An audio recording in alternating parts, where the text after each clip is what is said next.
One of the things that has really helped me as I move through this season of grief is to take that big amorphous feeling of grief and try to get more specific about what I'm actually feeling in the moment, what I'm actually missing. And then that information helps me get those needs met in other ways. So let me give you a few examples. So one of the things that I miss is literally having a second set of hands in the house to do some of the chores. And I promise you, no matter how much you think your husband doesn't help, if he's not around to help, you suddenly notice all the things that he was actually doing. So one example for me is literally it is always my turn to unload the dishwasher. Even if I used to unload it more than 50% of the time, now it's 100% of the time. Another example is I had a day where I had a bunch of like house stuff to do. Our boiler was acting up, and then when the guy was out working on the boiler, we discovered there was a problem with one of the valves in the hot water heater. And then, that led to something that was very give a mouse a cookie, only home maintenance edition. And I got through all of that. That took up more than a whole morning. And then I had to go shovel the driveway, which was really more than I could do. And so that is something that my husband, while I was down with the furnace repair guy, like he would have taken care of the driveway. And now everything is my responsibility. Okay. That is not specifically grief for missing my husband. That's just grief for having a second set of hands. And I can actually get a second set of hands. There's a million ways that I can get some help. I could hire someone to help me clean my house for a while. I could hire someone to shovel the snow. I could ask a neighbor to help me clear my driveway. There's certainly neighbors that would come over with their snowblowers and help if I asked. Or I could do what I did, was just drive over the snow for a few days until I had it in me to clear the driveway. That's understanding that missing that second set of hands is a specific problem, and that there's things that I can do to lighten that load on myself. That reduces the overall grief blob. Second way that I miss my husband is there are skills that I don't have because there are things that he just took care of that I wasn't involved with at all. Great example of that is taxes.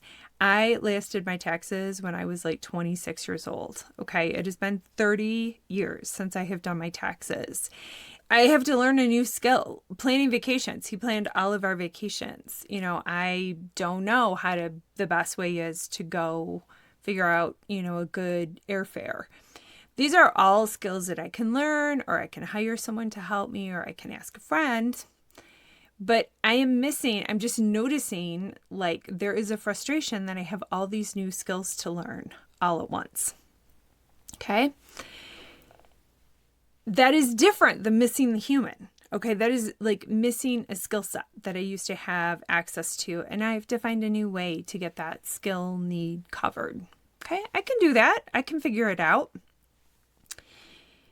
And again, that pulls some of the grief out of the main bucket. Like I can just be sad about having to learn a new skill, but that's a solvable problem. I will eventually learn the new skill. It's not the same quality as missing a specific person.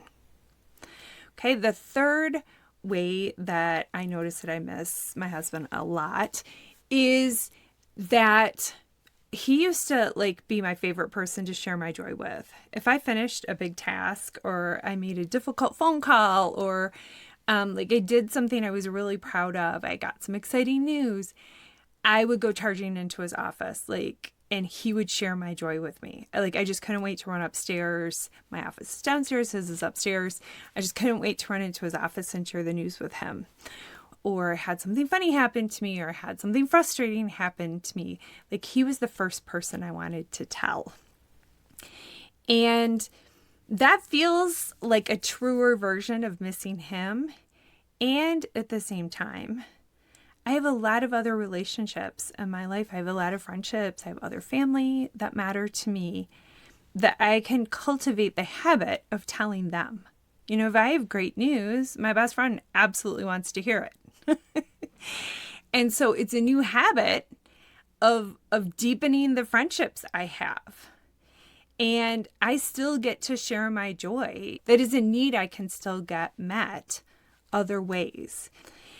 And noticing all of the resources that I have, that is a lot of the work that we do in Treasure Map. That is the work of identifying all of the pieces of your life. Like, are there pieces of finance things that one of you took care of that you need a plan in place if something happened to you so that the other person can still go on? Luckily for me, I always did all the house maintenance, but if I had gone first using the Treasure Map process, I had spec'd out, this is who we use if we need an electrician. This is who we use if we need the guy to come fix the boiler. Like, having all that mapped out, even if it's just in your phone, even if your partner knows that if they need someone, they can go in your phone and search furnace and figure out who to call, that reduces the burden on them later so that they don't have to figure it out. Like, the last thing you want to do as a widow or a widower is wake up to no hot water and not know who to call. The Treasure Map process will really help you look at each of the areas of your life, your finances, your relationships, your home, your insurance, your taxes, all of those areas of your life.